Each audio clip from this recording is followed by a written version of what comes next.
Last summer, when I was getting together with some friends, we were wondering if we could go for a drive somewhere since we had some free time. We decided to go somewhere for a drive. We decided to go to Nagano by using only ordinary roads without much purpose. There were 4 members, myself, A, B, and C. Well, it is usually these people who get together when they are free.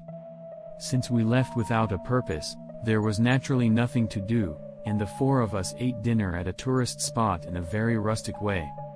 We decided to return home when the sun had set and it was quite dark. We took turns driving, and we drove along the border between Nagano and Gunma prefectures. I saw a signboard a while ago that said something about the direction of Mount. I saw a signboard a while ago saying something about the direction of Mount. A, who was driving, said to me, who was sitting in the passenger seat, "What's wrong with the road? Is the route on the car navigation system correct?" I didn't notice anything in particular. I had not noticed anything in particular, but when I looked at it, it did seem strange. We were passing on a fairly wide, clean road just a few minutes ago. The road is narrower where I am now, and the guardrails are covered in rust. The road is cracked here and there are even weeds growing out of the cracks. I am not sure if I took a different route home than the one I came from. The car navigation system has been showing a single road for a long time now. According to A, we had been following the road for a long time without turning any corner. Well, we were in the mountains, so it could happen, and we continued on our way. After about 30 minutes of driving, the road was still in that condition, and not a single car passed us. Everyone was getting more and more anxious. C said, "Wouldn't it be better if we parked somewhere and rechecked our route?" I saw a light that looked like a drive-in a little further ahead.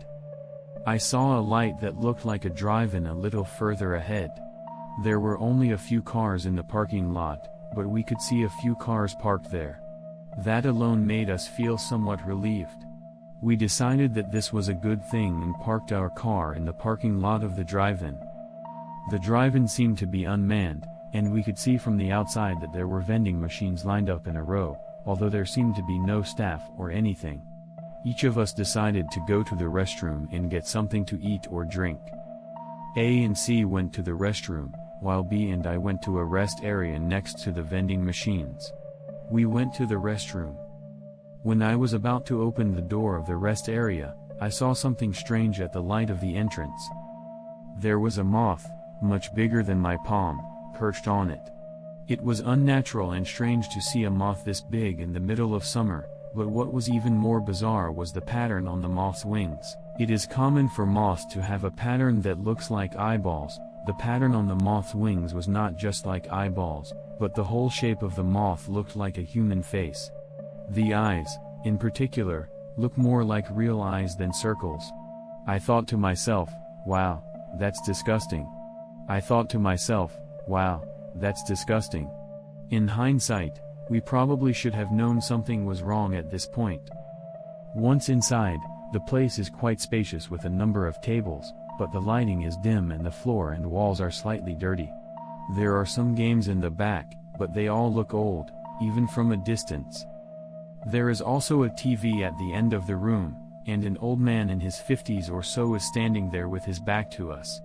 An old man in his 50s or so was watching TV with his back to us. I felt something strange about him, and I also felt some other strange feelings that I couldn't explain well. I tried to talk to B about it. When I tried to tell B about it, he said in a whispering voice, "Hey, there's a group of 3 girls over there. Let's go talk to them. I looked in the direction B told me, and sure enough, there were 3 girls, about 20 years old. They were sitting on chairs around a table. Their expression seemed to indicate that they were discussing with each other, looking around with a sense of uneasiness. Then one of the 3 guys seemed to notice me and B and came over to us. B was obviously very happy, but I was feeling very uneasy. And my uneasiness was justified. When the girl came in front of us, she said as soon as she opened her mouth, I don't want you to think I'm weird. She said, well, this may sound strange, but are you sure this is the right road to go to the Kanto area? And maybe it's just my imagination, but... After a moment's hesitation, he said, this drive-in. After a moment of hesitation, he said, this drive-in, doesn't it look strange? He said, this drive-in, doesn't it look strange? I had been feeling strange ever since we entered the rest area, and I told him that I had been feeling strange, too. I told him that I had been feeling strange, too, and decided to sit down with him and ask him what was going on. B said in a whisper, you're pretty good at it, with a grin. I was a little pissed off because of the situation and decided to ignore it. To be honest, I was a little excited too, but I felt more uncomfortable and uneasy. I asked them about it, and they told me that they were driving the same way as we were. The road gradually became narrow and unimproved. They felt uneasy and decided to stop at this drive-in to check it out. And when we entered this rest stop, I felt something strange here and there and started to get scared. I was talking about what to do when B and I came in at the right time, so I called out to him. B was saying something like, leave it to me, I'll take care of it, without reading the atmosphere, but when I asked him about it later, he said that he was quite anxious inside and that it was a reflection of that. When we had finished explaining the situation to each other like that, one of the girls started talking, so, the person in front of the TV set over there. When I looked at the person again, I realized what the strange feeling I had earlier was. I was a little far away, so I didn't notice it at first glance. The ratio of the size of the TV, the table, and the person was obviously strange. Even though he was a little far away from me, the person was too big. He was probably 3 to 4 meters tall when he stood up. Even B, who had read the situation, said to himself, he's too big, what is that? The girl said, also, that Parikura place in the back. And we looked that way. We didn't notice it when we came in. We didn't notice it when we came in, but there was a woman in a long skirt. We didn't notice it when we came in, but we could see the legs of a woman wearing a long skirt under the curtains around the vintage-looking Parikura. The girl told us that the woman had been standing there alone since we arrived and had not moved at all. And then she went on to say, also, I heard some strange noises. And then she went on to say, also, do you hear any strange noises? It sounds like people talking. I had been hearing some noises since I came in. I thought it was the sound of an air conditioner or some kind of machine running. But when I listened to it more closely, it sounded like a lot of people talking in a whisper. I have no idea where they were talking, but there was something strange about this place anyway. While the 5 of us were talking about this, the door between the rest area and the vending machine corner opened and A and C walked in. C looked at us and the girls and said, what are you guys picking on? A and C looked at us and the girls and said, what are you guys picking on these girls? A didn't seem to be joking either, and B and I asked, what's so weird about it? I asked. He said, I can't explain it well, so please come to the vending machine corner for now. We were having a lot of weird stuff going on over here, too, so we told A and C, there's a lot of weird stuff going on over here, too. We decided to take the girls to the vending machine corner. When we entered the vending machine corner, I pointed to a vending machine that sold coffee and other beverages in cups, saying, look at this. At a glance, the vending machine looked like one you might find at a drive-in. At a glance, the vending machine looked like an ordinary vending machine with an LCD screen that shows product introductions and commercials, like those often found in drive-ins. However, there is one thing that is clearly different from ordinary vending machines. On the LCD screen, there is a mouth that is clearly not a video image, but is in fact flesh and blood. The mouth is talking like welcome or something like that. C said, hey, isn't it strange? At first we thought there were people in there, we thought someone was in there, so we called out to them and tapped on the vending machine, but they didn't respond at all. He added, and then, he added, there's something else. And, he adds, I said, "This mouth area, outside of the lips, looks like a normal LCD screen, doesn't it? I wonder what's going on here. Clearly there is something wrong with this drive-in. It's like it's out of reality or something." Anyway, I told A and C all about our situation, and once we were talking about going outside, I was talking to A and C about our situation, and as I was talking to them, I saw a girl looking toward the break room. She said, "Hey, hey, hey, hey." She shook my shoulder and pointed toward the break room. Everyone, including me, looked in the direction she was pointing and gasped. The woman who had been at the pre-copy club earlier came out and was walking toward us. The woman was missing her upper body. To be exact, the upper part of her body from the lower part was converging like an upside-down funnel. The upper body, or rather, the upper part of the body, is a stick or a string that stretches straight up. The upper part of the body, or rather, the upper half of the body, is a stick or a string, and it is reaching straight up. It is not a human being, no matter how you look at it. We completely stopped thinking at the sight of the strange figure, and all of us panicked and ran outside. When we went outside and looked back, the object did not pay any attention to us and disappeared directly into the restroom. We were so upset at the time that we couldn't catch up with our thoughts. Let's just get out of here. We confirmed that if we followed the car navigation system, we would be able to get out of the city of Gunma or Saitama. I told the girls that we wouldn't be going that fast, so just follow me and we'll be fine. Suddenly, behind us, from the woods at the back of the parking lot, a large number of figures, about 50 to 60 people by my eyes, came down from the woods. I saw them coming toward us. Furthermore, something else jumped toward us from the woods besides the shadow of a person and ran into us. It hit a truck parked next to our car. It was a huge maggot, more than 1 meter in diameter, which was illuminated by the light of a street lamp. The glass of the truck was shattered by the impact. The glass of the truck was shattered by the impact, and the maggot fell to the ground and was moving with a yellowish fluid-like substance.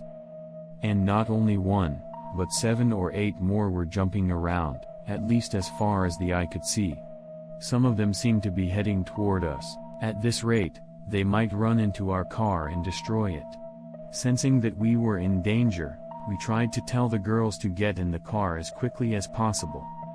But the girls ran to the other side of the parking lot and said, "We need to get in the car and get out of here." We hurried after them and headed for the car. They rushed after us. They pointed to a prefabricated storage shed in the corner of the parking lot. I thought the girls were clearly panicked and unable to make calm decisions. I yelled at them, "Just get in the car," I yelled at them, and the 4 of us pulled them by the arm and forced them back.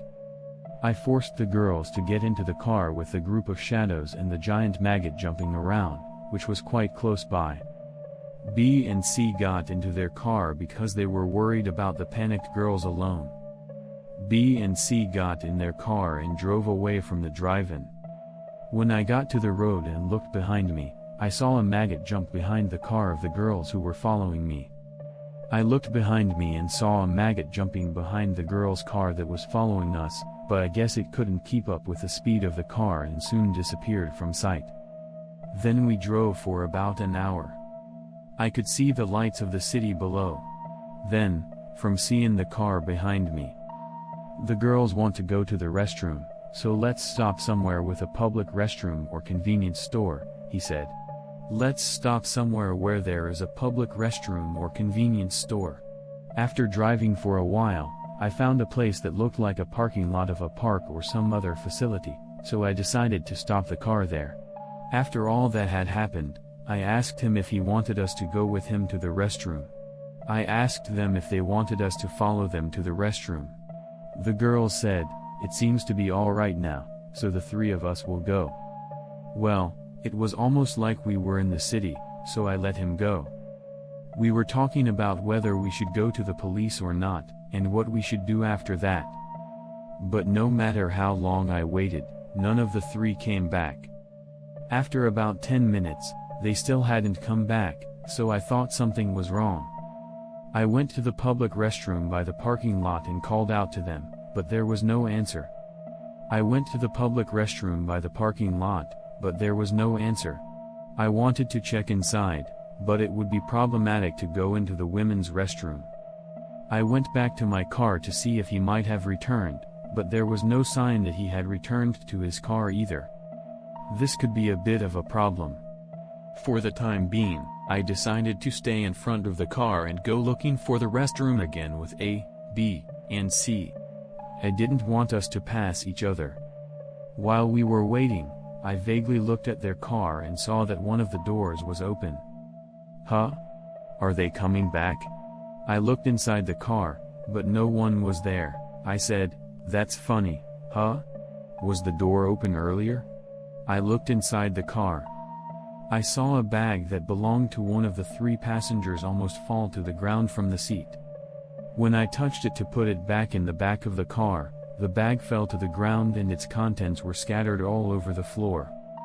I was just about to put it back when my hand fell to the ground and the contents of the bag fell all over the place. I said to myself, "I've got to put this back, don't I?"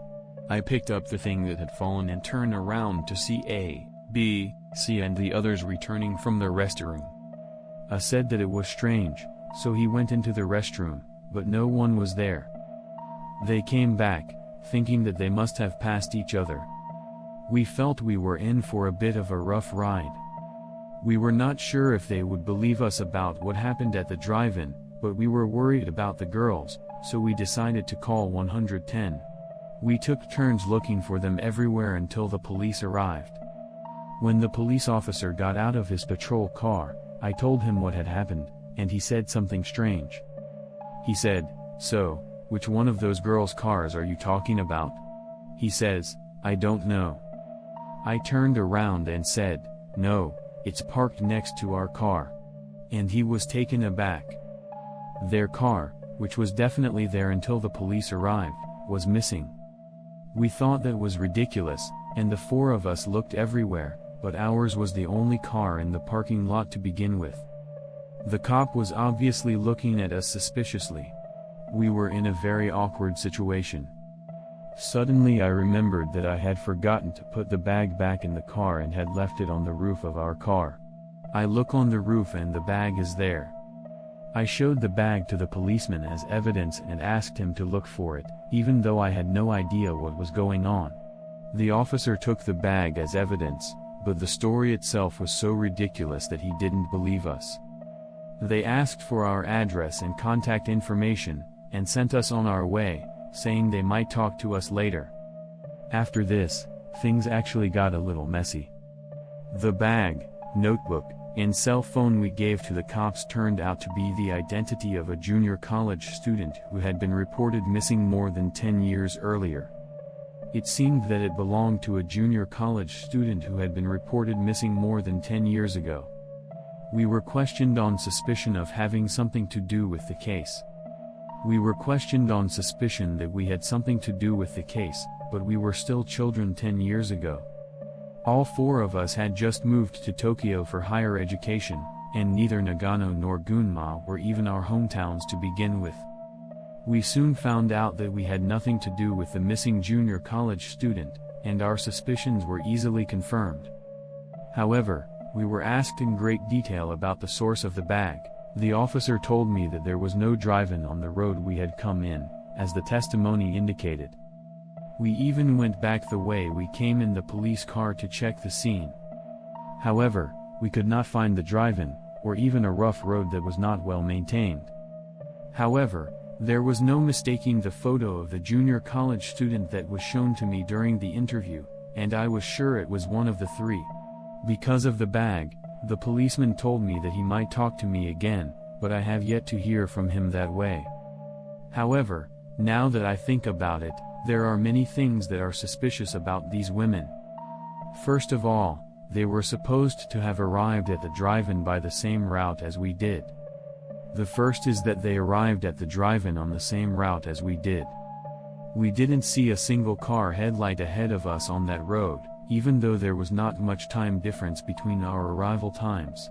We must have passed some pretty good vantage points. The second was the situation in which we were talked to by the girls. Secondly, we were talked to by two strangers who suddenly entered the car in such a bizarre situation. Would a girl with a sense of uneasiness talk to them without any caution? She would be wary of them, wouldn't she? Third, the situation when they escaped. Was it really because they were in a panic that they proposed to make it through in the prefab hut at that time? In the first place, in such a bizarre situation, all three of them did not make any indication or question.